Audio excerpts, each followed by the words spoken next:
Edwin, bienvenido. Muchas gracias, Bianca. Ante todo te agradezco de corazón, tú me has hecho un espacito aquí en tu oficina para hacer un aporte a mi podcast, que como veníamos hablando es traer un poquito de conciencia a nuestros entornos y sobre todo en el laboral, que muchas veces estamos ahí en unas batallas, y sobre todo también desde la experiencia, ¿no? Que te comentaba, hacer conciencia, pero hablar un poquito y traer esas herramientas de ese día a día, de más allá de los libros, de lo que se aprende, es traer la realidad, ¿no? Y yo te agradezco un montón, ¿no?, por seguirme. Me dijiste sí desde el primer día y sé que estás con tu agendita ahí porque ya tienes tus cosas personales, unos eventos ahí personales ahí que después me contarás.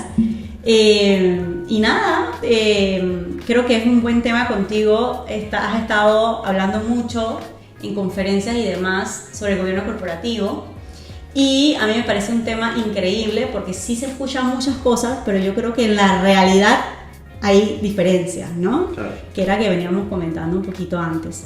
Pero bueno, antes de entrar en el tema, igual esto no va a ser tan largo porque sé que es un tema muy extenso y pudiésemos hablar aquí un montón de tiempo.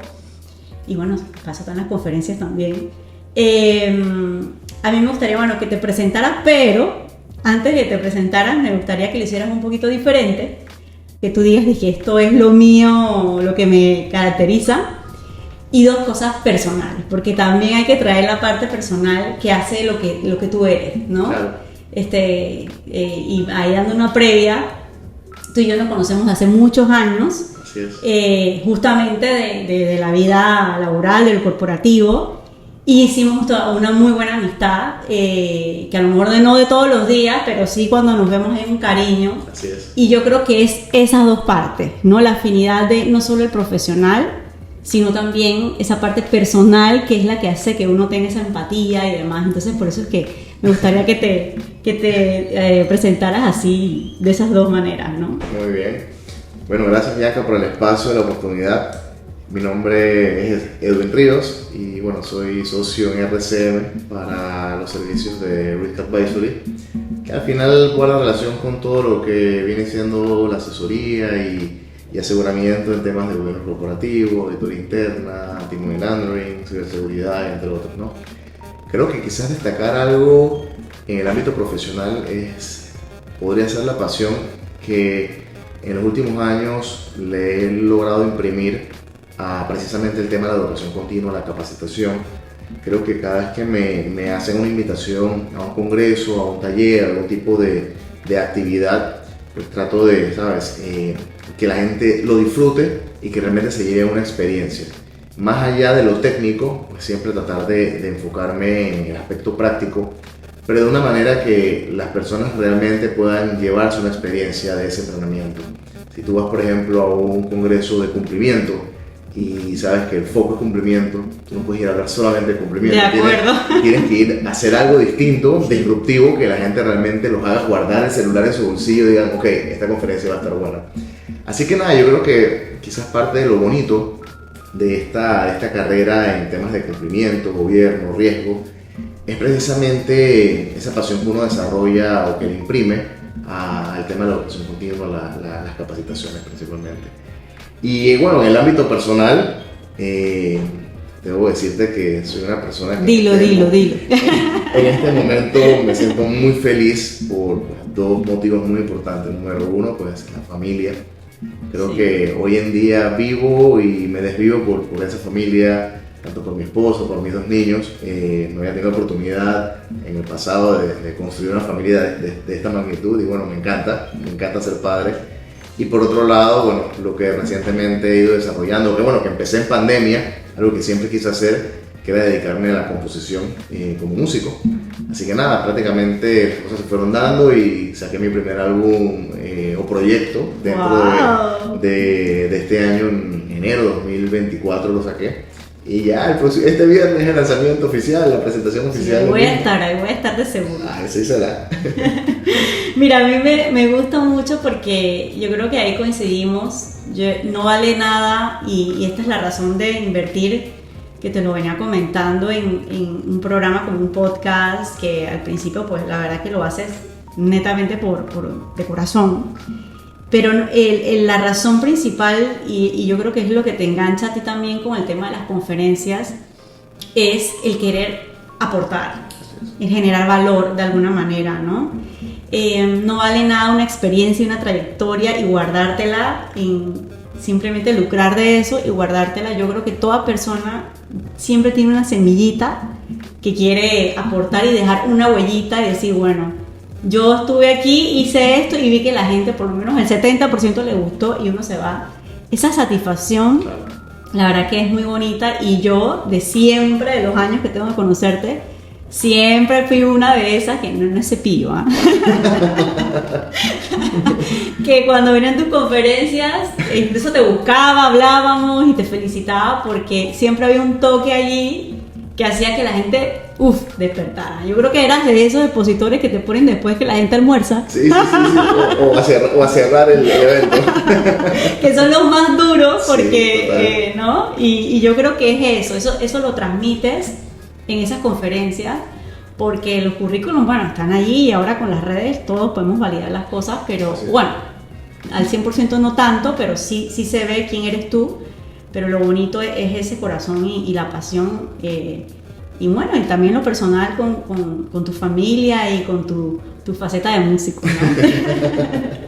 ¿no? Y ya entrando en contexto allí para que el tiempo no se nos coma, yo te decía que a mí estos conversatorios, estos episodios, me gusta llevarlos a la realidad. Aquí no hay nadie que nos esté juzgando. Bueno, ya cada uno cuando lo escuche tomará sus propias conjeturas de las cosas, pero a mí me gusta que te sientas tranquilo, abierto.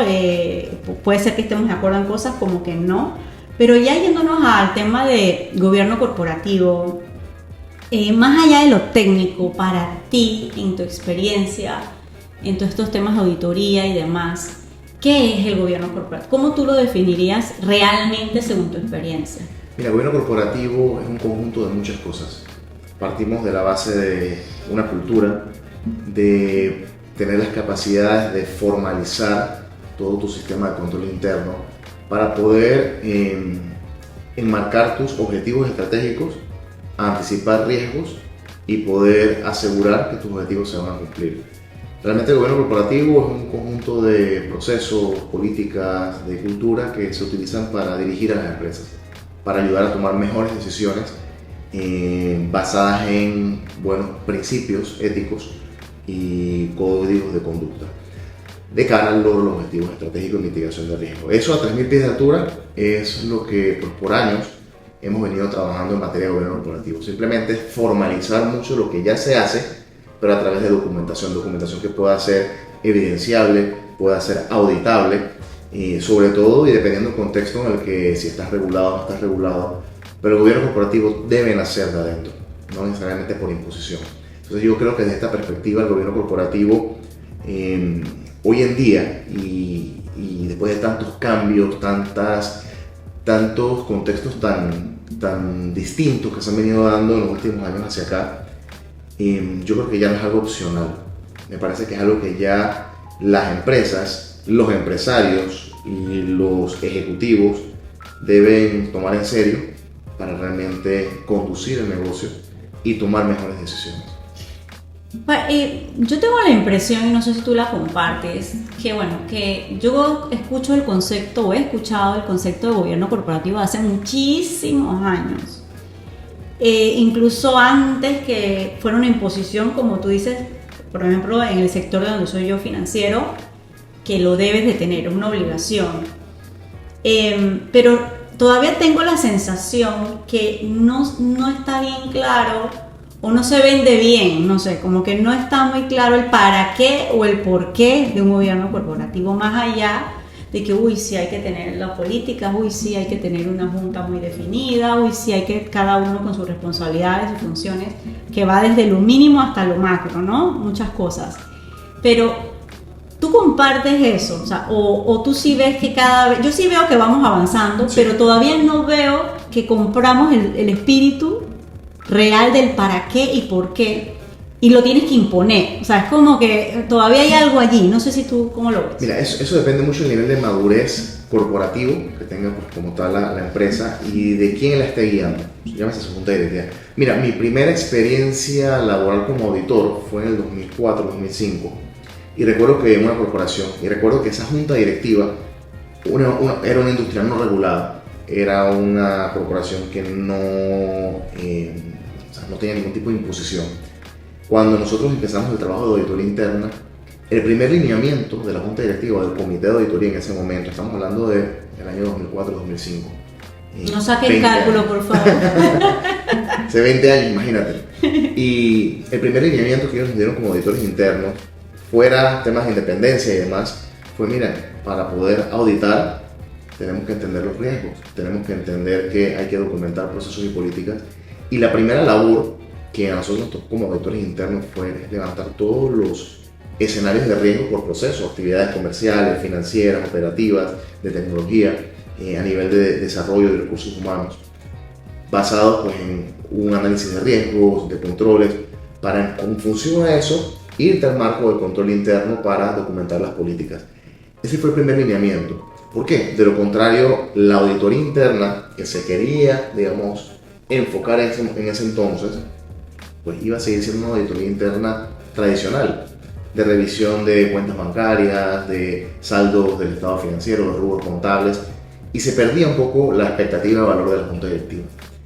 Y entonces te digo, depende mucho del nivel de madurez, y en control interno del gobierno corporativo hay un concepto que se llama tone de top, o sea, el tono de lo más alto. Si la junta directiva, los tomadores de decisión no empujan, no permean esta conciencia, esta filosofía de gobernanza, de riesgo control, es muy probable que las gerencias medias, los equipos gerenciales, no le den mayor atención a esto. Entonces, quizás mi primera apreciación sobre esta pregunta que me haces es, depende del nivel de madurez. A diferencia de si estás en el sector financiero, como tú le estás mencionando, que sí hay una imposición, tienes que cumplir con un acuerdo, y ese acuerdo establece una serie de requisitos mínimos de gobierno corporativo, otras estructuras de gobierno corporativo con líneas jerárquicas bien determinadas, bien segmentadas, con los suficientes criterios de independencia, jerarquía y autoridad dentro de los organigramas. Entonces, yo creo que va a depender mucho, como te digo, de el tono que le dé la junta directiva y el nivel de conciencia que mantenga, si no en el caso que no sea regulado. Yo por lo menos he tenido el privilegio de trabajar como bien sabes tú, en empresas muy estructuradas tipo banco, y también he tenido el privilegio de trabajar en empresas que es muy de uno o dos dueños, o dueños familia y más pequeñas. Eso no quiere decir que hay menos importancia una que en otra, porque a nivel de activos puede ser que casi eran iguales. Claro. Y digo privilegio de las dos porque no te das cuenta de las debilidades o oportunidades de mejora que lo que significa tener un exceso de gobierno corporativo, o al revés, de estar en un lugar que a lo mejor en documentos se ve muy estructurado, pero la realidad, porque pues, es una estructura bastante pequeña, o no pequeña, digamos que muy, muy básica, el gobierno corporativo, digamos que no se aplica siempre, o de la manera óptima, de fondo, óptima, como dices tú, que debe de ser. Entonces ahí te das cuenta como que cuando vives las dos partes, dices, uy, hay un punto medio, que la empresa, a pesar que tenga un buen gobierno corporativo, tiene que tener una cierta flexibilidad para resolver problemas rápido con las responsabilidades de cada área. Claro. Y del otro lado hay un punto medio de que si tú eres un único dueño, ese único dueño puede saber muy bien de su negocio, pero no vas a saber todos los matices de una empresa, y tener un buen gobierno corporativo te ayuda a tomar mejores decisiones como dueño en negocios, en lo que sea. No solamente lo enfoquemos en esta parte de controles, porque los controles, ya cuando tú dices solamente controles, ya hay una resistencia natural del ser humano. Así es. Pero esos controles tienen un montón de beneficios. Esto es aquí como una, yo no sé si es una manera como de venderlo, ¿no? Como que, porque ya cuando tú dices control, uy, ya resuena, ¿no? Es como que... Sí. Lo que pasa, mira, te lo digo por la experiencia que he tenido en el pasado como profesor o catedrático en temas de gestión de riesgos. El riesgo se ve desde dos perspectivas, amenazas y oportunidades. Lo cierto es que hemos estado muy enfocado en la parte de amenazas, lo negativo, la búsqueda de control, la búsqueda de perfeccionamiento del sistema de control interno, pero hemos dejado a un lado esa cara positiva de la gestión de riesgos, que es la búsqueda de oportunidades, porque precisamente un buen gobierno corporativo que implemente entre sus requisitos una buena gestión de riesgos debe estar en capacidad también de identificar oportunidades. Quiero entrar en nuevos mercados, quiero obtener nuevas formas de ingresos, quiero levantar nuevas líneas de servicio, quiero llegar a otro tipo de clientes. Esas son oportunidades. Claro, al igual que implementar un control, tiene su costo de cumplimiento, porque tienes que invertir entonces en estructuras de comerciales, equipos comerciales, entrenar más, capacitar y tomar el riesgo de precisamente meterte en un segmento, en una industria, un producto, servicio, por decirlo así, que no necesariamente es tu top one o que ha sido tu fuerte, y cuando tienes en el mercado gente compitiendo con mayor experiencia. Pero eso es parte también de la gestión de riesgos, es precisamente asegurarte de atender o pensar también en las oportunidades, como yo incremento un 10% mis ventas este año, o cómo controlo mis gastos. O sea, hay formas de mapear esto, y parte de este mapeo es precisamente lo que busca el gobierno corporativo desde la perspectiva de la fijación estratégica. Los procesos de fijación estratégica, que es parte fundamental de cualquier gestión de riesgo, precisamente nace o se enfoca en definir, alineado a esa visión corporativa que tenga, ese qué, definirlo cómo. ¿Cómo voy a lograr ser el número 1, el número 2, el número 3 en mi segmento? ¿Cómo voy a lograr abrir una línea de servicios nueva? ¿Cómo voy a lograr traerme una cartera de ingresos o de activos, por ponerte un ejemplo, a una institución financiera? Entonces, esto es un tema que muchas veces se sale de la agenda, porque en la mentalidad del directivo también hay que analizarlo un poquito desde el punto de vista psicológico y desde el punto de vista de personalidad. Hay directivos que se enfocan más en la creación del valor, nuevos ingresos, nuevas riquezas, nuevos productos, servicios, nuevos mercados, y los otros en la preservación del valor, control, control, control. En tu mesa ejecutiva tú debes tener un balance, pues prácticamente 50-50 sería lo ideal, entre ese pensamiento comercial y ese pensamiento de control. No puede estar la balanza inclinada, o sea, a favor de ninguna de las dos, o notablemente a favor de ninguna de las dos, porque definitivamente ahí es donde empiezan los problemas en la organización. Siempre nos lleva como que toda nuestra vida al balance, ¿no? Porque me gustó mucho ese ejemplo que dices, porque la verdad que necesitas de ese perfil arriesgado, que quiere negocio, que tiene más sensibilidad o apetito de riesgo, y también necesitas el perfil un poco más conservador, más cuidadoso. Vamos a analizar esto, vamos a ver estas aristas para poder tomar un buen producto, sí, ¿no?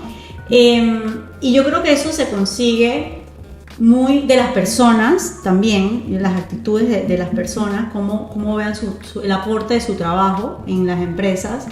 Y número 2, yo creo que hay que definir bien en las empresas, y eso también es parte del gobierno corporativo, hacia dónde vamos. Cuando todos tenemos claro en una mesa hacia dónde vamos, o a la empresa como una entidad independiente, como yo decía en un episodio, imagínate que la empresa es una persona. ¿Cómo la describes tú? Claro. Es buena, es mala, es amargada, es alegre, no es honesta, es desconfiada. O sea, sí. Cuando la empresa tiene sus enfoques o sus metas muy definidas, o lo más definidas posible, estos dos tipos de perfiles hacen su rol, pero en función a eso. Correcto. ¿Cómo lo ves tú? Mira, yo te lo transcribiría, por decirlo así, con un ejemplo muy puntual y práctico. Por años, las tendencias del gobierno corporativo y hasta las normativas del gobierno corporativo hablan de la figura del director independiente. Pero, ¿realmente cuál es el rol del director independiente? ¿Realmente cuál es el valor del director independiente? Es orientarse más a, como parte del board, asesorar a la junta directiva o asesorar a la alta gerencia para la maximización de oportunidades, o enfocarse en las líneas de control. Entonces muchas veces se tiene directores independientes, pero realmente no se sabe para qué líneas tienen que jugar. Entonces vas a tener directores independientes que llegan a una institución financiera o hasta no financiera con un enfoque muy de venta, muy de creación de valor del negocio, y vas a tener otros que van muy a la fase de control. En el sector financiero se recomienda que el director independiente sea los que presidan estos comités de control, auditoría, riesgo, cumplimiento, precisamente por la labor independiente. Pero no necesariamente ese es el rol, digamos, principal. También el rol principal es asesorar, precisamente por la experiencia corporativa, por el éxito que tengan estos directores independientes en diferentes gestiones.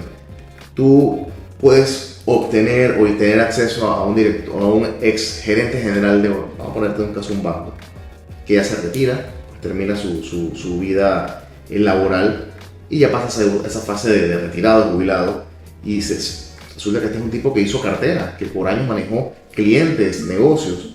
Esa es una figura que tú debes apostar como director independiente precisamente para la parte de creación de valor, porque esa persona va a mantener contacto con las empresas y demás, para generar valor, pero desde la perspectiva de creación de valor, si el rol es crear valor.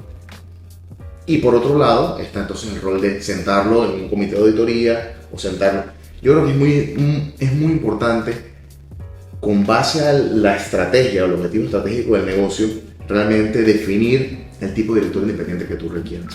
De lo contrario, puedes tener el director independiente, sí lo vas a tener, pero no va a estar enfocado a la parte estratégica. Si la parte estratégica es creación de valor o mitigación. Entonces por ahí te la planteo. Sí, y ahorita que te escuchaba, y uno de los valores que yo veo en estas estructuras y que me ha tocado estar en estructuras así muy bien definidas, que yo cuento, a mí una vez, bueno, al punto de comités de cumplimiento, siendo yo la que precedía al comité de cumplimiento, me tenía que sentar en la mesa con el director ejecutivo y el gerente de la entidad.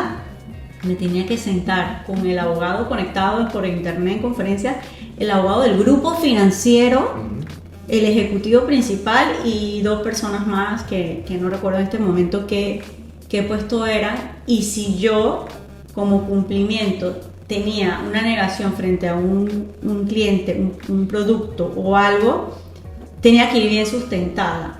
Para algunas personas pudiesen decir, ay no, pero entonces todo lo tienes que sustentar, y es incómodo, pero yo lo veía al contrario como un valor que generaba confianza, porque yo en estos años que tú sabes que, Dios mío, tengo en compliance, que me ha tocado desde los pininos, ahora que es mucho más sofisticado y ya es un rol que la gente está más orgulloso de decir. En mi tiempo no era tan bueno decir que era de compliance. Sí, tal cual. Ahora es como, uy, yo soy de compliance, ¿no? Yo lo veía y es un caso real.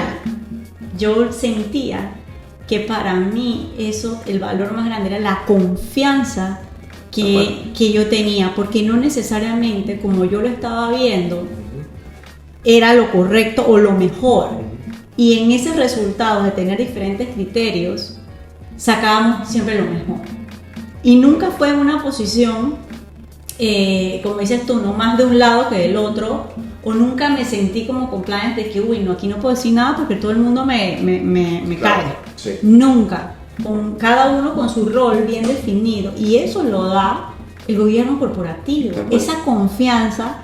Y si yo como compliance siento confianza, incluso voy a tener más apetito de riesgo porque tengo esa confianza en la empresa, que vamos a buscar la manera de poder llegar juntos a un objetivo. Sí, hay un punto que te interrumpo porque lo que acabas de comentar es clave, ¿no? Yo creo que generalmente y en todas las literaturas del gobierno corporativo vas a encontrar, regulatorias y no regulatorias, vas a encontrar los atributos o estos adjetivos que se le asignan a toda área de control, a toda área de cumplimiento, de auditoría, que están casados los tres, ¿no? Jerarquía, independencia y autoridad. Esas 3 palabras o criterios o atributos o características, como queramos llamarle, son realmente las que le dan la facultad a ese oficial de cumplimiento, a ese oficial de riesgo, a ese auditor interno, de poder tener voz, poder vetar cuando tienes que vetar algo, porque tienes la suficiente jerarquía, independencia y autoridad para poder hacerlo. Y claro, siempre bien sustentado, siempre en una perspectiva de balance, porque al final ese es el rol del área de las áreas de control, realmente a anticipar y a apoyar a los negocios en la estrategia de mitigación también. Entonces, ese criterio de independencia, jerarquía y autoridad que se vende, que está documentado, que es literatura por todos lados, a veces las empresas no lo replican o no lo implementan como debe ser. O sea, tienes un auditor interno, tienes un oficial de cumplimiento, pero sabes que ese oficial de cumplimiento no puede vetar porque al final hay injerencias en los aportes que esa persona vaya a dar. ¿Qué termina sucediendo con esa persona? Se termina yendo de la empresa por desmotivaciones, por aspectos que al final esa persona debe estar en otro lugar, precisamente por el hecho de que conoce sus criterios de independencia, jerarquía y autoridad. Eso es algo que hoy en día debería, y los reguladores hoy en día deberían poder monitorear, más allá de que la persona reporte a una junta directiva o reporte a un comité, que a nivel de estructura del organigrama, perfecto, puede quedar muy bonito, pero en una lectura de acta tú te das cuenta, Sí. te das cuenta, te lo digo yo como auditor que nos toca leer actas, y tú dices, ven acá, o sea, El acta de copy-paste.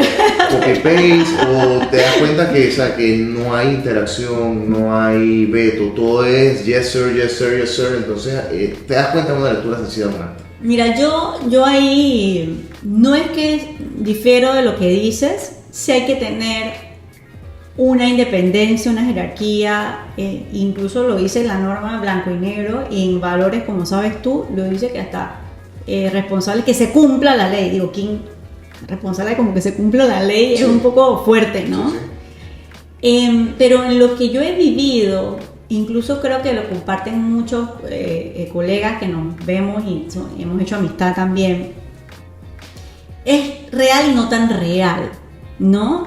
Yo sí creo que el compliance tiene que tener un nivel, el espíritu de esa independencia y jerarquía es para que tenga de salida un nivel jerárquico, gerente tal, que pueda tomar decisiones de una manera un poco más independiente.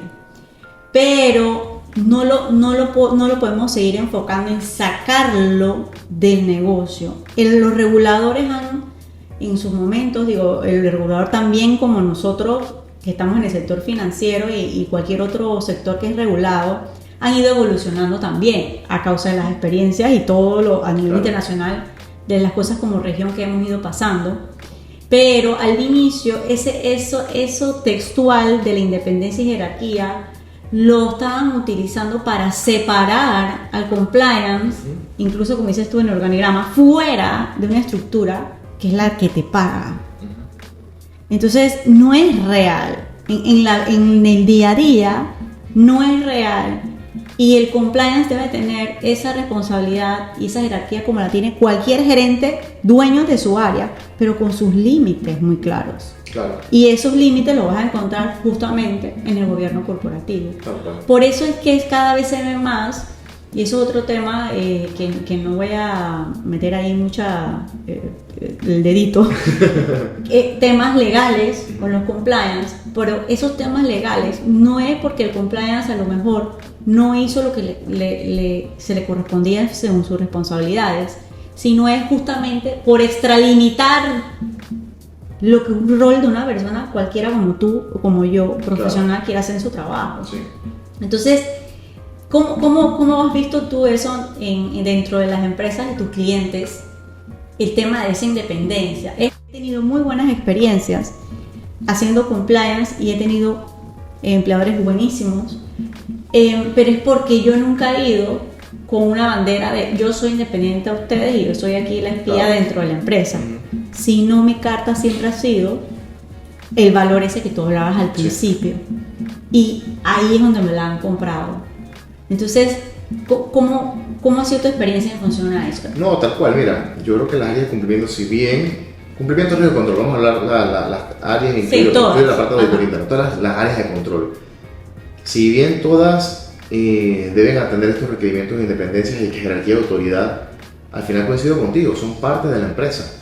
Porque inclusive hasta nosotros en la firma podemos ser auditores internos tercerizados de un banco, una fiduciaria, que es principalmente los sectores que nosotros manejamos en auditorías internas, y se nos considera parte de la empresa. Pero claro, en el momento que hay que informar algo, que hay que informar un incumplimiento de una normativa interna, una política, hay que plasmarlo, y el nivel de madurez de nuestros clientes realmente también lo va llevando y lo va acompañando precisamente a que esas variables funcionen dentro de la ecuación del cumplimiento del gobierno corporativo, porque saben y reconocen que así debe operar. Entonces, ¿para qué tienes un auditor interno si no quieres que te informe en situaciones? Y esto al final también depende mucho de la importancia y el tono que dé la junta directiva. Y reitero, nosotros podemos tenemos un banco particularmente donde para nosotros ser los auditores internos de manera tercerizada es un valor que se le da al cliente definitivamente, pero contamos con el aval de la junta directiva. El comité de auditoría respeta mucho la línea de pensamiento del auditor interno, y claro, nosotros tratamos, como quien dice, de llevar la fiesta en paz dentro de la organización, con el equipo gerencial, porque también se nos está viendo ya, a pesar de ser independientes y tercerizados, se nos ve como parte del equipo. Yo prefiero 1000 veces como auditor interno ser nuestra firma, nuestro equipo, el que identifica una observación, un hallazgo, un incumplimiento, antes que sea el auditor externo, o peor aún, antes que sea el regulador, porque yo no multo. Yo como auditor interno simplemente pongo, mira, incumpliste sobre una muestra de 10, sobre una muestra de 20, o mejora estos procesos, pero mi responsabilidad ni tarea es multar, simplemente decir, mira, subsánalo, o te doy la oportunidad dentro de la auditoría de que subsanes. Y al final, qué bonito es escribir un informe, mira, se identificaron 10 faltantes de documentación expedientes, pero al cierre de la auditoría fueron subsanados. Entonces yo creo que ese es el valor que el auditor interno puede generar en una organización, y el oficial de cumplimiento también, porque el oficial de cumplimiento también hace ciertos escrutinios de algunas cosas, pero siempre va a depender también de las reglas de la casa. Hay empleadores, como tú bien dices, que pues pueden ser mucho más estrictos y van a preservar mucho mejor estas líneas jerárquicas y de independencia, de autoridad, y otros quizás no le dan la relevancia. Yo creo que siempre es parte y parte, y buscar siempre el equilibrio cuasi perfecto, por decirlo así, dentro de la ecuación para que podamos coexistir. Y sí se puede, ¿ah? Sí, claro. Sí se puede, solo es un trabajo.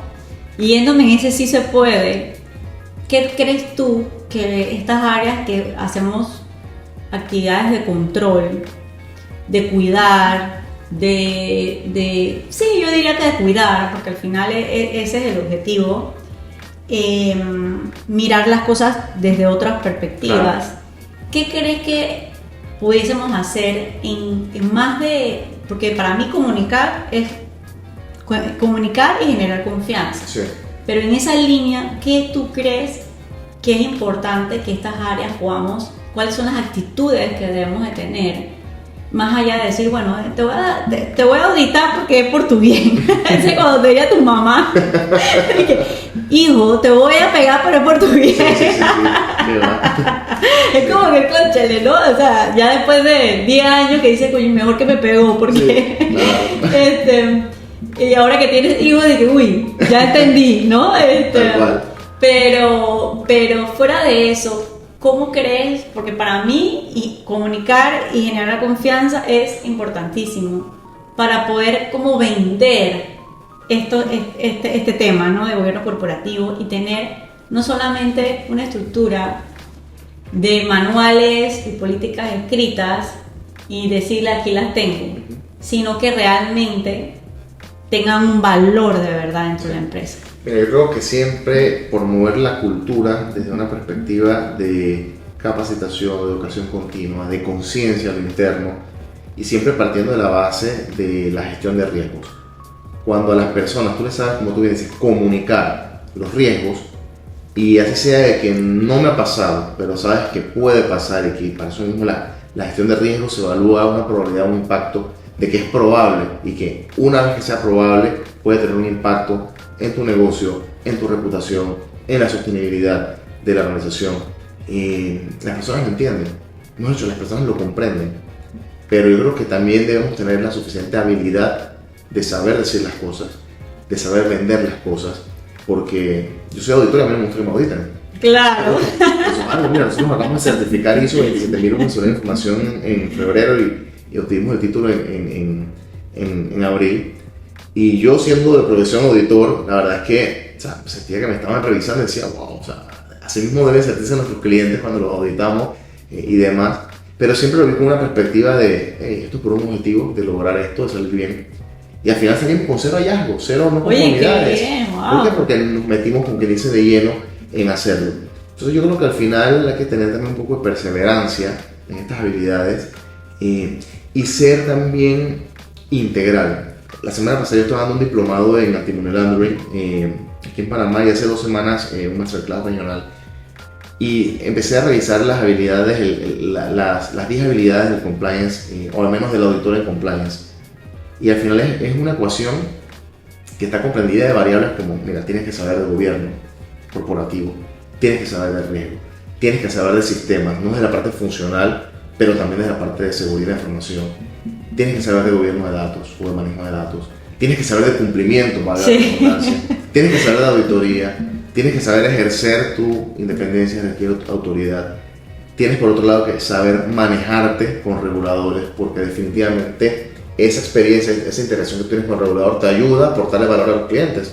Porque si yo estoy codeándome con los reguladores regularmente, ya yo sé que a la inspectora Bianca Díaz maneja el librito así, y si ella audita de esta forma, no es que yo le sapeo a mis clientes, no, yo le digo, oye, ojo, el regulador se está orientando por este lado, y mi recomendación como auditor interno es, todavía no se lo han reportado, no, es que nunca me lo han reportado, no, pero hay una auditora que se llama Bianca Díaz, que ese es el librito de ella, la pared la quiere verde porque le parece que la pared, o sea, desde el punto de vista de ella, tiene sí, es una realidad que hay una expertise en ciertas cosas, sobre todo con el regulador, que en unas preguntas te puedes dar cuenta de hacia dónde es el enfoque de supervisor. Y no es algo que se dice. Tal cual. Y siempre yo he dicho, mira, no respondas así, y a lo mejor lo que vas a responder es lo mismo. Mejor oriéntaselo en este sentido. Tal cual. Porque vienen es por ahí. Sí. Y eso lo da la experiencia. Eso es tal cual, y como dices tú, las áreas de auditoría, compliance y cualquier control interno, dependiendo de la estructura que tenga la empresa, están para eso. Es una ayuda. Entonces, a mí me gusta mucho lo que comentas, porque la verdad que yo en estas áreas que cada vez se ponen un poco más conflictivas, definitivamente esto no es un perfil para alguien que quiere todo igual y ya simplemente reviso clientes y hasta ahí me quedo.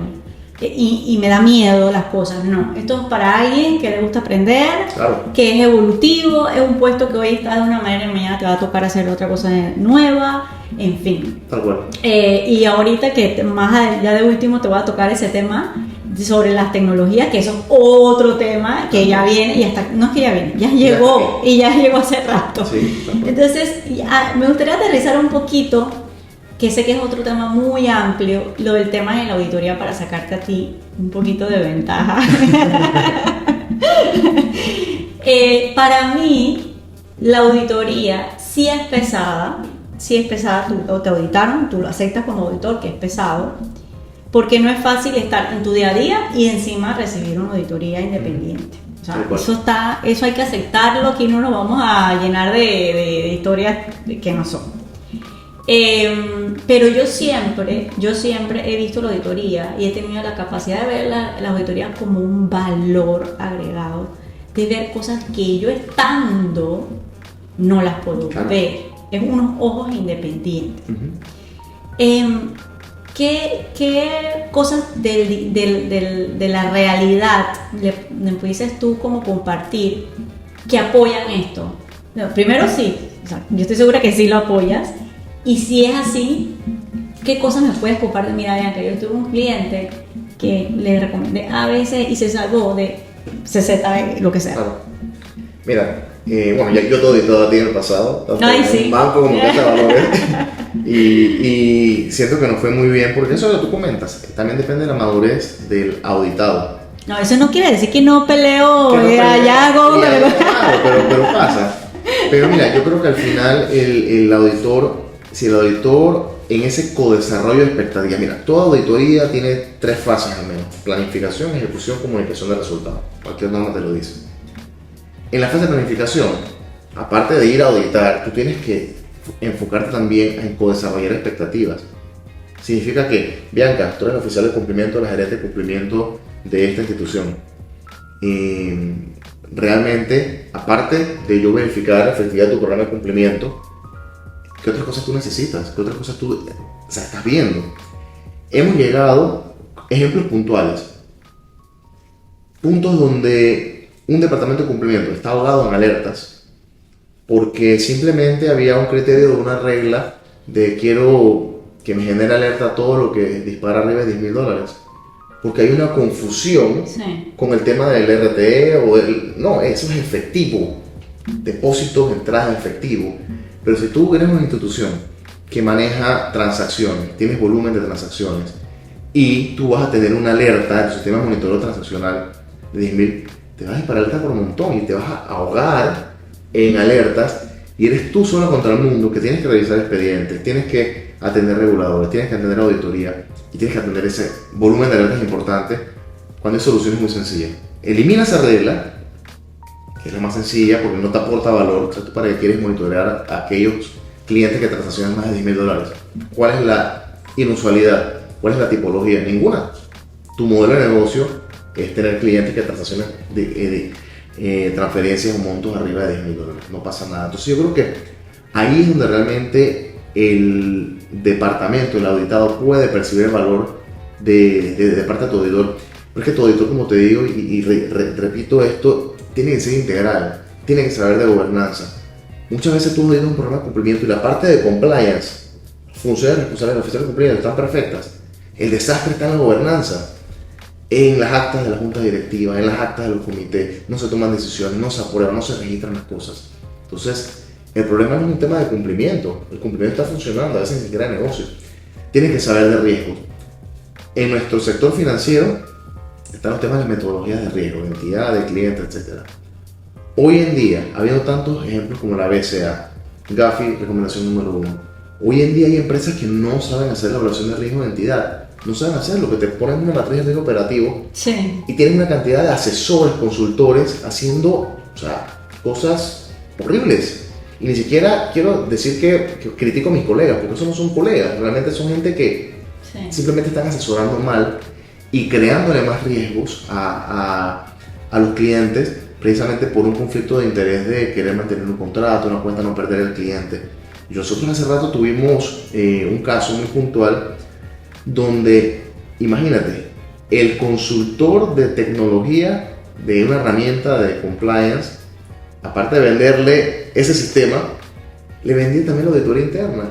Y el informe de auditoría interna, cuando revisamos hacer la evaluación independiente, decía artículo 1 del E23, full cumplimiento. Artículo 2, o sea, todos los artículos que guardan relación con el gobierno, con los organismos de supervisión, con la UAF, todo está cumpliendo. Entonces tú dices, señor, cuando nosotros auditamos, y nosotros auditamos a mucha profundidad, resulta que eso no estaba en cumplimiento tal cual. Y claro, le damos una fotografía distinta a la junta directiva, y es que había un claro y evidente conflicto de interés en esa persona, en darle ese valor, pero al final eso es lo que hace es daño, porque se pueden confiar y resulta que llega un regulador y tiene un informe de auditoría interna que de la A a la Z está perfecto y está todo en cumplimiento, y eso lo que hace es comprometer y poner en riesgo, un riesgo de supervisión al sujeto obligado. Y yo creo que ese es un tema que generalmente se nos ve. Quizás otro ejemplo muy puntual: nosotros el año pasado auditamos un corporativo no financiero, y en la evaluación independiente pues salen una serie de observaciones, pero una auditoría independiente muy proactiva, nació de parte de la propia empresa. Que eso es muy bueno. Sí, claro. Y identificamos una serie de cosas, subsanaron absolutamente todo. Justamente cae la superintendencia no financiera a hacer la revisión y le encontró un solo hallazgo, un tema que habíamos reportado nosotros, que estaba en proceso y que la fecha se había desfasado un poco. Pero sí, pero ya lo teníamos. Prácticamente lo que hicimos fue que hicimos una limpieza con esa empresa, de decir, mira, tienes que implementar esto. Al momento que llega el regulador, prácticamente el regulador se queda sin comida, sin insumo, porque dice, ya limpiamos todo, ya la casa está limpia. Llegaste y la casa está limpia, ya todo el mundo está servido. Y eso lo valora mucho el cliente. No, y hay algo que las empresas no saben, indistintamente si son supervisadas o, bueno, específicamente las supervisadas, pero ya sea del sector financiero o no, es que cualquier tipo de sanción que te hagan, por muy que no sea leve, grave, lo que sea, te salen estas listas de riesgos, Sí. que después tú vas a querer hacer una transacción en un banco y sales ahí en amarillo y vas a tener que dar más explicaciones y la vida se te va a enredar. Sí, total. Porque no dice, ay no, es que fue una actualización que me faltó, o un plan de actualización que no tenía la empresa y ni modo, y la infracción es leve. Es que dice que está sancionada por el regulador. Tal cual, tal cual. Y nadie sabe por qué. ¿Por qué?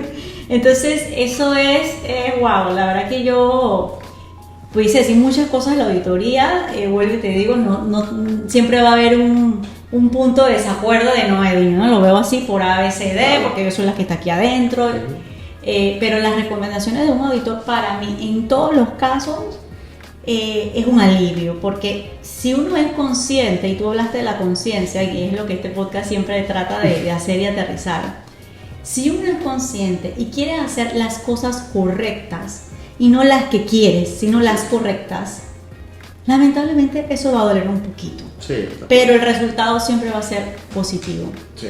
y vas a vivir más en confianza, alguien de afuera que te revise, que te vea. Eso es lo mismo con las áreas de cumplimiento. Vender, que es una ayuda interna, no como que es el policía que está para decir únicamente no. Yo me he encontrado con muchos áreas de cumplimiento que todo es un no, y eso es miedo, eso se traduce en miedo. Claro, total. Y si tú tienes miedo de lo que tú haces, es porque no lo puedas hacer, es porque te falta capacitación, te falta mejor orientación, más experiencia, porque bueno, la experiencia yo te diría que tú la puedes ir ganando, eso es un tema de tiempo, la puedes ir ganando, pero si yo tengo un Edwin, yo lo llamo, pregunto abiertamente, no lo sé hacer, ¿cuál es tu recomendación? Tal cual. Y siempre va a haber grupos de apoyo. Yo incluso lo mencioné cuando abrí el capítulo de todo el tema, que yo pensaba que un oficial de cumplimiento tenía que apoyarse, y es justamente en este tema de gobierno corporativo y toda su estructura de manuales. Yo también te confieso, yo tuve un proceso legal. Bueno, aquí los que tenemos compliance con financiero, la mayoría ha pasado un tema con el regulador, y el que no, bueno, Dios mío, está ¿no? pasado.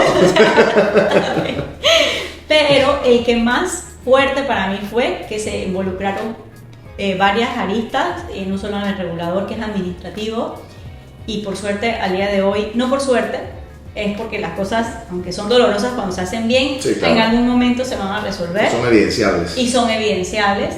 Pero yo te digo que a mí con el regulador, al pesar que el regulador a mí me tocó por una denuncia de un cliente, la puerta ya culpándome, no es, oye, venimos a ver qué fue lo que pasó, Bianca, tú te conozco, tienes no sé cuántos años, nosotros aquí te conocemos.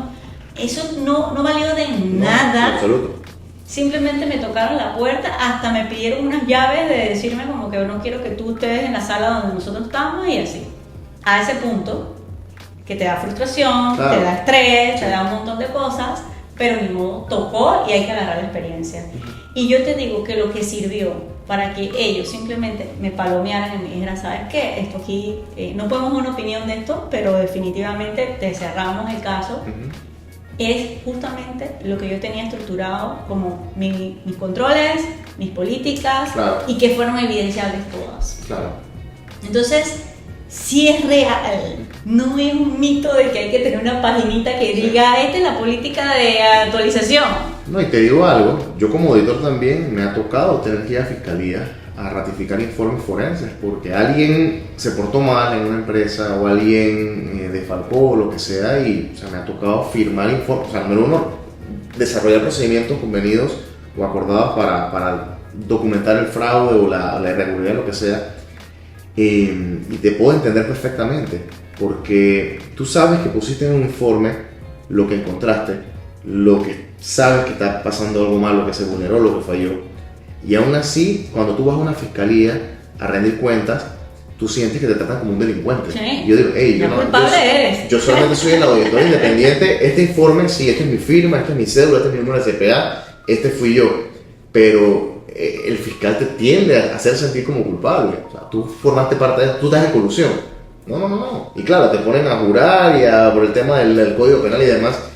Te entiendo perfectamente. Sí, por eso es delicado. Por eso el tema de los papeles de trabajo. Yo siempre digo a mis clientes, mira, de cumplimiento sabe mucha gente, de auditoría sabe mucha gente, pero busca el balance perfecto entre la persona que sepa de cumplimiento, sepa de auditoría, sepa de riesgo, sepa de gobierno, porque esa persona, y que sepa de normas, porque esa persona o esa firma o ese equipo de evaluador es el que te va a revisar y va a tener papeles de trabajo sustentables. Llega el regulador, quiero ver la auditoría de RCM, la auditoría que hizo Edwin Ríos, aquí está.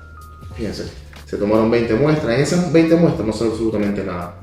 Que las mostraban sabían, estaban del año anterior, o sea, uno documenta toda la información, sus papeles de trabajo. Esa es una salvaguarda y mitigante que uno como auditor, en este caso como oficial de cumplimiento, pues debemos asegurar tener la suficiente documentación soporte que nos diga, mira, nosotros en ese diplomado de la semana pasada hablé de los diferentes tipos de evidencia, por observación, por indagación, por recorrido, por recálculo.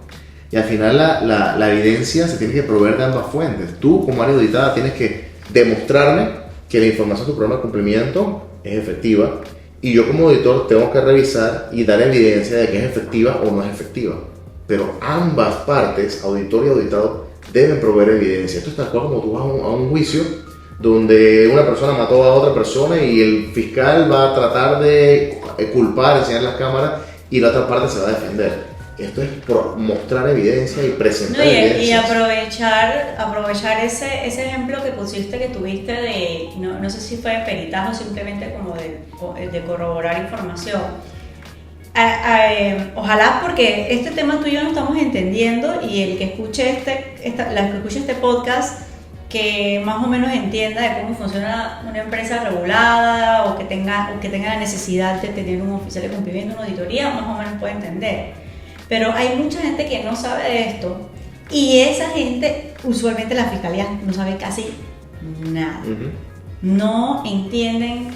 En los casos de alto perfil que hemos tenido en los últimos años, ha ido muchos peritos de compliance a explicar el rol, y siempre hay una duda porque esto no se sabe cómo se come. Sí. Y entonces esa evidencia que dices tú, y esto es como un poquito hacer de como ese llamado, nuestra gestión que no sea, o esa estructura de control que no sea para nosotros, entre más fácil, más comestible, más entendible, mucho mejor. Porque a veces queremos ponernos que, Dios mío, que el catedrático abogado, unos manuales, y tú cumples la mitad. Sí. No, o sea, ¿qué no, ponlo sencillo. Sí.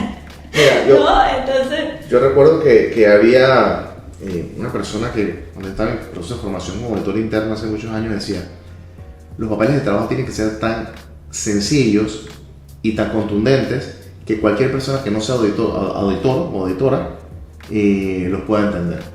Tal cual. O sea, 1 más 1 es igual a 2. Eso es lo que el papel de trabajo tiene que decir. A mí me ha tocado sentarme con fiscales a explicarle: mira, hice esto, mira, este procedimiento 1 fue para generar el universo. Sí. De ahí, entonces, nos dedicamos a las transacciones que tenían el supuesto desfalco. No, y ellos con duda, porque su trabajo es dudar de claro. Lo que tú le estás diciendo de verdad o claro. No. Entonces, al final, mira, esto se amarra con esto se amarra con esto, mira, aquí totaliza. Fueron 3 tipos de escenarios: escenario A, escenario B, escenario C. Aquí están los 3 totalizados.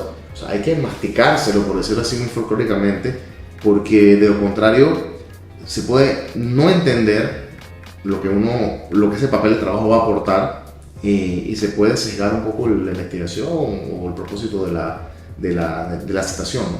Que en este caso es para ayudar a un cliente que fue, digamos, desfalcado o demás. Sí, mira, yo otra cosa que me gustaría como hacer el comentario es que he visto como 2 polaridades en estas áreas. No solo compliance, sino lo que hemos estado como desarrollando en el podcast, ¿no? He visto perfiles muy restrictivos, uh-huh. Que para mí, de fondo, les va a sonar feo, pero es miedo, uh-huh. ¿Vale? Falta más seguridad, y la seguridad lo va a dar la capacitación, el preguntar, el aceptar no sé, uh-huh. Ayúdame, déjame investigar, claro. ¿No? Y el otro muy permisivo, el que dice: sí, total, a mí me pagan, yo no puedo hacer nada aquí, yo no me voy a poner a pelear con mi jefe. Claro. He visto esas 2 puntas, y eso para mí se refleja en el trabajo, eso no quiere decir que cuando llega Edwin a auditar vas a ver, wow, los manuales con unos covers que tú dices, Dios mío, 4D.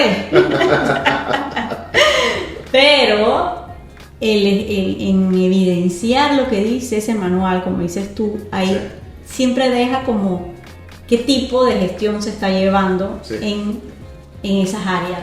¿Tú compartes eso? ¿Lo has visto? Totalmente, te he hecho varias anécdotas. Mira, nosotros precisamente en estas reuniones de planificación, como todo auditor en una reunión de planificación tiene que también explicar los objetivos de la auditoría, alcance, demás, con desarrollar expectativas, pero esa primera reunión con las áreas auditadas, a uno como auditor que ya está formado como auditor, eso es medular para darte cuenta si las cosas están haciendo o no se están haciendo. Y esto es tan sencillo como hacer una pregunta: oye Bianca, ¿tú viste cómo le va con el tema de la política de visitas a clientes de alto riesgo? Solamente a clientes de alto riesgo, ¿cierto? Cuando el manual dice que la política de visitas es para todo tipo de clientes con estas características, no solamente de alto riesgo.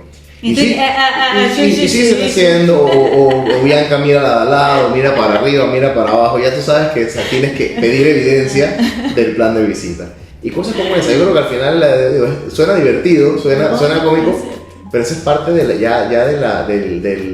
perfil de un auditor, ¿sabes? También leer.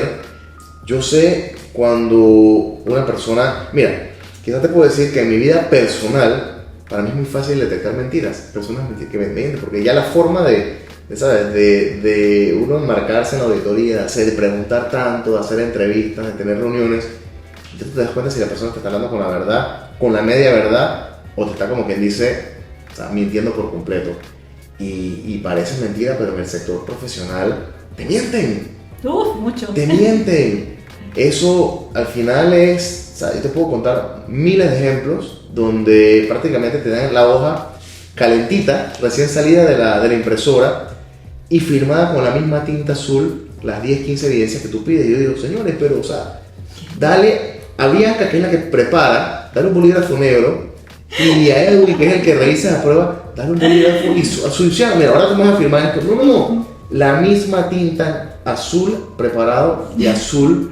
Y, o sea, tú te das cuenta que está, o sea, como digo, entre auditores que lo acaban de hacer, o sea, claro, entonces el ChatGPT va a darme. Sí, entonces tú dices, bueno, mira, como ya me enteraron la información, sabes que me gustaría ampliar muestras, pero la muestra me gustaría emplearla en vivo, vamos directamente a ciertos expedientes, y te das cuenta que la cosa no está, te la prepararon. Entonces, al final yo siempre le digo a mis clientes, mira, si ustedes no tienen algo, no lo preparen, porque seguramente les vamos a quebrar una buena recomendación con base a lo que hemos visto afuera, con base a cómo el regulador lo plantea o lo espera, y hacen un solo esfuerzo. No, han pasado, por ejemplo, cosas que te entregan una matriz de riesgo, o sea, de una forma, y cuando tú lo que quieres ver es la matriz de clientes, productos, servicios, canales, todo el jueguito de Ley 254 y BCA, y te entregan una cosa que no es, y tú dices, no, esto no es, tampoco es, me lo acabas de preparar, y te digo algo, el hallazgo va porque eso no es, y es más, estás incumpliendo. Y cosas como esa, pero también, Edwin, tenemos un poquito de paciencia, a veces hay que resolver un poquito. Sí, está bien, pero siempre bajo el principio de la verdad, y para eso los temas de cumplimiento tienen literaturas en las normativas de temas de código de ética y conducta, que precisamente actuar siempre con principios de verdad y demás. Sí. Y eso a veces no lo aplican dentro de lo que digo. Estoy de acuerdo contigo porque eso habla mucho de la persona, de la entidad y demás. O sea, era como te decía al principio, si la entidad la describiera como una persona, ¿cómo sería? Y esos actos de los colaboradores dicen. Sí. ¿No? Como... Mira, otro caso puntual, en temas de seguridad de información y tecnología, estábamos auditando y yo pregunto por un proceso y prácticamente te entregan algo recién elaborado. No, aquí está el formulario, pues este es el formulario que corremos. Yo le digo, mira, si yo le digo el contacto del enlace dentro del cliente, le digo, mira, se hubiesen quedado con la observación de que no tenían el formulario, por ponerte un ejemplo, porque ahora me estás entregando el formulario y adivina, voy a pedir muestras para ver la implementación del formulario. Recibí un para atrás y me dice que lo dejes así, déjala ya como estaba. Entonces, hey, al final son casos y anécdotas divertidas, pero que también saturan. No, pero tú también eres malo, porque ya sabías que eso venía por ahí. Por supuesto, el formulario estaba recién hecho, pero ¿sabes qué? Vamos a considerar eso una ampliación del procedimiento, vamos a revisar la implementación de este formulario. Dice la persona. No, dice que dejen la llave como estaba. Aceptó el punto. Yo lo que invitaría, y ya para ir cerrando el podcast, porque ya ha pasado, imagínate, ya estamos 1 hora y hemos apenas aquí sentido que estamos comenzando, pero yo invitaría, y rescato lo que hablaba de los perfiles, de que yo he visto, tratar de irse lo más que podamos, y esto lo he hablado también en otros temas en el podcast, por el camino del medio. Ni ser tan de una cosa, claro, ni tampoco de la otra. Balance. Porque ese balance, yo por ejemplo, te digo que en mi desarrollo profesional, que es lo que uno puede hablar pues de uno mismo, antes de hablar cualquier cosa, yo empecé siendo, nice, abierta, personal, porque es más que todo una característica personal, pero muy restrictiva, muy dura. No quería decir que era no, pero sí, o sea, y la vida solita, ahí entrando más en conciencia, me fue llevando a experiencias durísimas como la que te acabo de contar, claro, que hay grises. Y eso no quiere decir que el gris, bueno, a veces voy a robar y a veces no quiere decir eso. Tus valores son tus valores y eso no son negociables, pero a veces sí te tienes que ir un poquito más, a veces hasta un poquito más del otro lado, sí, y regresar al medio, porque la vida solo te va a llevar así.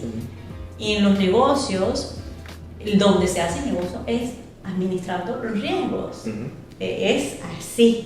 Oportunidades. Es ahí donde están las oportunidades, y es mejor que haciendo estas áreas de control te incluyan que excluirte tú misma, sí, desde una actitud restrictiva. Sí. Mira, yo la semana pasada tuve un comité de prevención, y también te digo, depende mucho de la madurez del cliente. Me estaba coincidiendo con otro comité y dije, bueno, les pedí, voy a entrar tarde en un comité y me voy a retirar temprano de este comité para poder estar presente en los dos, al menos como head de auditoría interna. Y me encantó la forma en la que el primer cliente me dice, mira, como sabemos que te tienes que retirar temprano, el tema que se llama otros asuntos. Primero es el tema del acta, aprobación de la agenda, el acta, programa de cumplimiento. Eso vamos a darlo para después que te vayas, porque quisiéramos abordar primero otros asuntos, otros temas, sobre un caso de unos clientes, esto que lo otro, para revisarlos contigo, que tú estés anuente y ¿sabes? Y recibir tu apreciación. Eso es positivo, es bonito, porque esa persona particularmente sabe que el auditor en ese momento, en esa mesa, tiene un sombrero asesor. Mírenlo así o te toman en cuenta. A diferencia de una persona que ya mejor no vamos a decir nada delante del auditor, porque después me saca, esa es una mentalidad un poquito ya obsoleta, que las hay, ojo, las hay, pero qué madurez de este nivel de clientes que te dice, sabemos que te tienes que ir a otra reunión y nos gustaría abordar esos otros asuntos como punto número 1 de la agenda, porque sabes que vas a estar con nosotros solamente media hora de la reunión. Eso significa valorar a tu auditor, eso significa que a tu auditor realmente lo tomas en cuenta y uno se siente bien, por otro lado. No, y sabes que el efecto colateral que eso tiene en ti, de que tú das la confianza, que pudiese decir, ahora que se vaya, tocamos estos temas, igual en el acta van. Claro. Al contrario, manejarlo fue algo que ganó en ti una confianza. Total. Que frente a una situación el día de mañana que sí genera un poquito más de conflicto, tú lo vas a ver con unos ojos diferentes, porque ellos te dieron algo al principio. Es como una ley de correspondencia. Tal cual. Entonces eso es lo que se nos olvida a veces, que vivimos una ley de correspondencia. Tal cual. Y si tú quieres ocultar cosas, a ti también te la van a ocultar. Si tú desconfías, de ti también van a desconfiar. Así es. Entonces, la trampa es que no es en el momento, porque en el momento que tú haces una cosa y te la regresan es perceptible. Pero usualmente la vida no funciona así. En ese momento te di confianza, pero tú en otra situación la vas a regresar, pero claro, automático. Esto es sostenible a lo largo del tiempo, ¿no? Es esto. Y ya para concluir, ¿hacia dónde vamos? Porque con todo, yo sé que tú eres tecnológico y eso es lo tuyo y no podía cerrar el podcast con estos temas aburridos sin meterle el tema de la tecnología. Porque tú sacaste en una conferencia una Alexa cuando Alexa nadie sabía ni quién era. ¿Te acuerdas? Hannah todavía. Hannah todavía funciona. Ya Hannah tiene una cara. Muy bien. Entonces, cuéntame tú. Yo sí creo que hay un impacto en lo que hago yo con la tecnología. Que la tecnología, si no nos montamos, sobre todo en mi día a día de due diligence, el onboarding tecnológico, el tema de inteligencia artificial, ya han habido casos de fraude, o sea, es más, yo me siento tarde, porque primero no es mi generación tan tecnológica, lo veníamos hablando, no claro. Soy, es decir, me toma mi momento y mi proceso para poder entender qué está pasando. Y tú también estás ahí contemporáneo conmigo, así que tampoco me mires así. No saquemos la cédula, por favor. Pero estamos en una edad ni tan viejos ni tan jóvenes que podemos adaptarnos, y eso es bueno.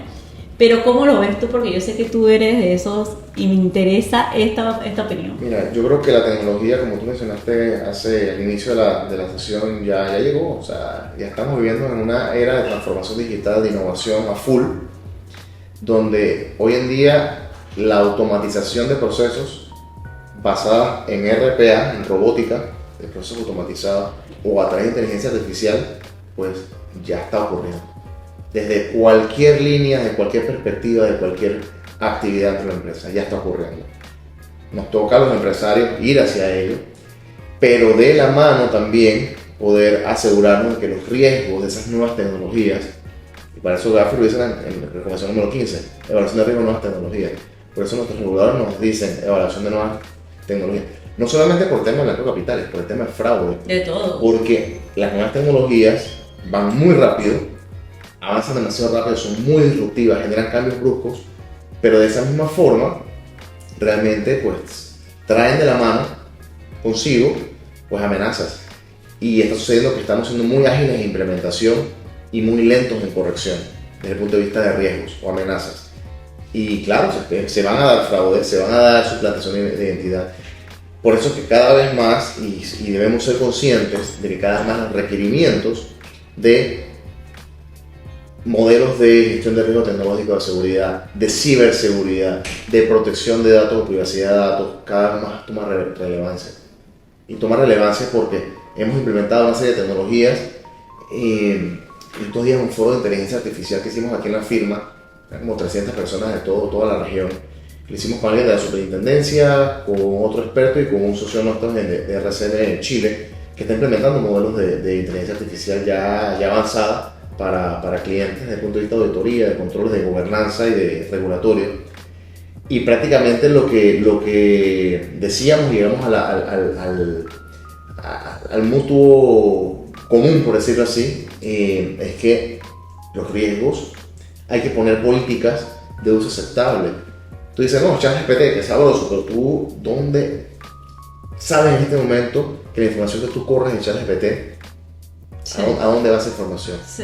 Yo no me atrevo a meter datos de mis clientes en un ChatGPT, yo puedo meter temas personales míos.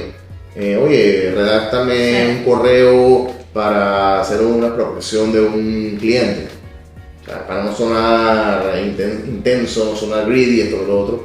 Cosas así, pero meter datos de clientes o de la firma en estas herramientas todavía tengo mis aprensiones. No, y todo lo que se vea fácil y bueno y rápido, duda. Tal cual.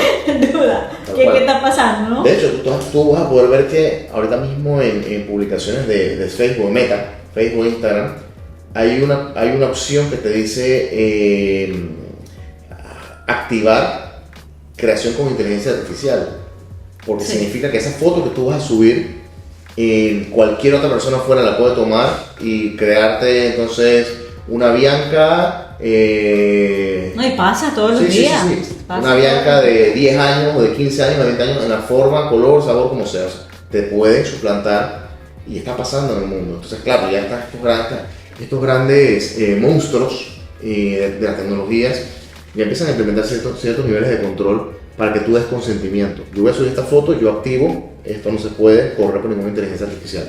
Porque ya, y aún así tampoco nadie te lo asegura, sí. ¿no? Porque no todo está controlado, Sí. ¿no? Y sobre todo el tema tecnológico, yo sí siento que hay una falta de control. Uh-huh. Lo comentaba hace poco en una grabación que tenía, que no sabemos.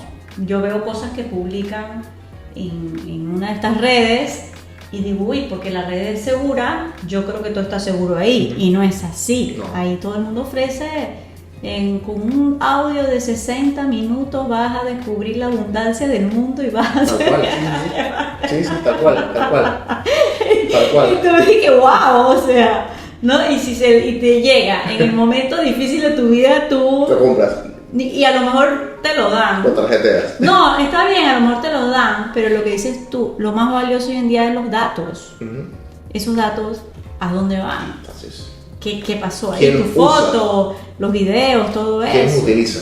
¿Quién los utiliza? ¿Qué está pasando detrás? Entonces, era como una conferencia que di hablando sobre el tema de identidad digital, y yo decía, imagínate que mañana te levantas, según te ves al espejo, tú eres Bianca, perfecto, y cuando vas por la calle nadie te reconoce, y hay otra Bianca con tu Claro. pasaporte, con tu vida, con tu todo. Sí. Sonaba así como, ay, Bianca, eso fue una película. Yo cuidado que ya hay una, porque sabes que si pasa en las películas, pasa en la vida real. Tal cual. Pero yo decía, ponte a pensar que tu cuenta bancaria, hay otro Edwin Río. ¿Quién dice, como ahora es todo digital, quién dice que tú eres de verdad? Sí. O sea, entonces todo el mundo, oye, tienes razón. O sea, parece tonto el ejemplo y todo el mundo riéndose, pero cuando te pones a pensar, digo, wow, eso es cierto. Se han dado suplantaciones de identidad donde inclusive, o sea, tú vas y pides un financiamiento a nombre de otro y te lo dan. Y te lo han dado, y te lo han dado. Esa es la realidad de las cosas. Es más, yo tuve un compañero muy querido de años de trabajo que él mandó su cédula porque vio creo que fue en Facebook o algo así. Ojalá que por decir Facebook no me vayan a querer cortar esto después. Un auto que le gustó el precio, ni siquiera era que era algo sospechoso, que el precio es muy barato comparado con lo normal. Uh-huh. Y cayó en contactar a la persona.